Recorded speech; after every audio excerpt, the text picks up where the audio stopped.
વગેરે સુકાઈ જવાને કારણે પાણીની અછત સર્જાય છે. આવી પરિસ્થિતિમાં પાણીની અછત નિવારવા માટે વરસાદી પાણીનો સંગ્રહ કરવામાં આવે છે.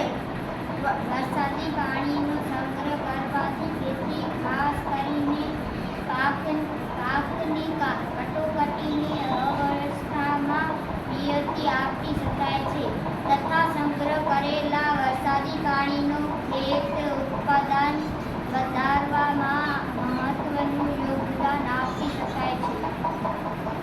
પ્રસ્તુત મોડેલ વરસાદી પાણીના સંગ્રહનો છે.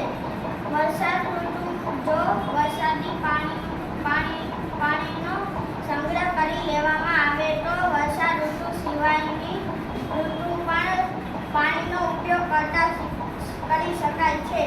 અહીં ઘરની છત પર ટાંકો બનાવવામાં આવે છે જેથી વરસાદી પાણીનો સંગ્રહ કરી શકાય. આ પાણીનો પશુપાલન, ખેતી અને અન્ય કાર્યોમાં ઉપયોગ કરી શકાય